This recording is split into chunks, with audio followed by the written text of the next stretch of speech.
అండి నమస్కారం అండి. నమస్తే మేడం. మీ పేరండి? నా పేరు పి రమణయ్య. పి రమణయ్య గారు ఎక్కడి నుంచి వస్తున్నారు? నేను Dundigal air force academy Annaram. Annaram నుంచి వస్తున్నారు. ఓకే. మీ అమ్మాయి పేరు? పి పావని. పావని. పావనిని ఏ కంట్రీకి పంపిస్తున్నారు? స్కాట్లాండ్. సో పావని మిమ్మల్ని తీసుకొచ్చిందా, మీరు పావనిని తీసుకొచ్చారా ఇక్కడికి? నేనే పావనిని తీసుకొచ్చాను మేడం. అవునా? ఓకే. సో ఎలా తెలిసింది విసోర్స్ గురించి? అంటే మా పక్క వాళ్ళు వచ్చారు ఇక్కడికి. వస్తే వాళ్ళు అన్నారు ఇట్టటి సంగతి, మేము విసోర్స్కి వెళ్ళాము, వాళ్ళు సర్వీసు బాగానే ఉంది, మీ పాపను పంపించాలనుకుంటే పంపించేసేయండి అని అన్నారు. కొంచెం ఫైనాన్స్ ప్రాబ్లం ఉందంటే, లేదా అన్నీ వాళ్ళే చూసుకుంటారు, అలాంటి ఇబ్బంది ఏం లేదు, అన్నీ వాళ్ళే చూస్తారని చెప్పారు. వచ్చిన తర్వాత తేజ సార్ కలిశాడు, రామ్ సార్ కలిశాడు. వాళ్ళు ఏం చెప్పారంటే ఇటు సంగతి ఇది అని ప్లాన్, ఈ ప్రకారం ప్లాన్ చేసుకుంటే పోద్ది అన్నారు. అన్నీ ఓకే అయిపోయినాయి. ఈ మంత్ ఎండింగ్కి వెళ్ళిపోతుంది. ఈ జనవరిలో వెళ్తున్నారు. ఓ సూపర్ అండి. మరి మీ అమ్మాయి ఎలా ఫీల్ అవుతుంది? తనకి వెళ్ళడం ఎలా అనిపిస్తుంది ఇక్కడ నుంచి?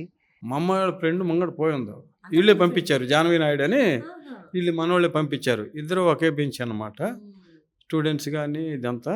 అందువల్ల ఏంటంటే అమ్మాయి కూడా రమ్మని ఫోన్ చేస్తుంది.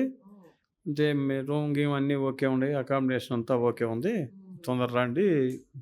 నేను కూడా తేజ సార్కి ఫోన్ చేసి చెప్పాను, పావని తొందరగా చేయండి సార్ అని. సూపర్ అండి. సో ఫాదర్ తీసుకొచ్చారు, ఫ్రెండ్ మళ్ళీ విసోర్స్ నే సజెస్ట్ చేశారు. సో ఆల్రెడీ తను అక్కడికి వెళ్ళిపోయింది విసోర్స్ త్రూ.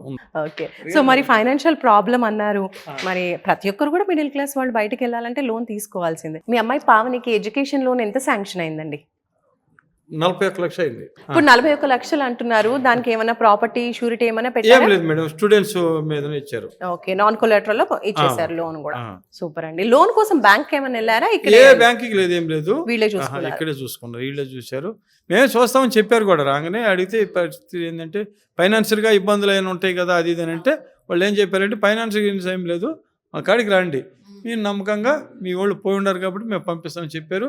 యూనివర్సిటీ గురించి తెలుసా? ఏ యూనివర్సిటీకి పంపిస్తున్నారు? అంటే మనకి పెద్దగా ఐడియా లేదు కాబట్టి, ముందర ఒక పాప పోయింది కాబట్టి, మా పాప వాళ్ళ ఫ్రెండ్ అమ్మాయి చెప్పింది కాబట్టి మనకి అన్నీ నమ్మకంగా ఏర్పడ్డాయి. ఇంకొక అబ్బాయి, మా ఊరి పక్క అబ్బాయి కూడా పోయాడు.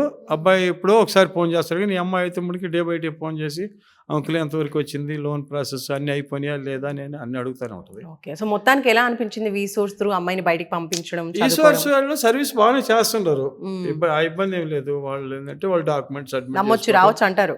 నమ్మకంగా రావచ్చు, ఇబ్బంది ఏం లేదు. నేను కూడా జరిపిస్తాను, నేను కూడా 2-3 పంపించా కూడా. నైస్ అండి. మీ అమ్మాయిని పంపించారు, మీరు కూడా ఇంకా రిఫర్ చేస్తున్నారు. మళ్ళీ మా అమ్మాయితో కూడా ఇంకొక అబ్బాయి కూడా రాజేష్ చౌదరి అని ఉన్నాడు, అబ్బాయి కూడా ప్రాసెస్ లో ఉంది, పంపిస్తాను. అలాంటి ఏం లేవు మేడం. ఓకే. చక్కగా ఇంకా మీ అమ్మాయికి అయితే అక్కడ ఫ్రెండ్స్ కూడా ఉన్నారన్న ధైర్యంతో విసోర్స్ సర్వీస్ కూడా మీకు నమ్మకంగా అనిపించడంతో పంపిస్తున్నారు. సూపర్ అండి. థ్యాంక్ యూ అండి.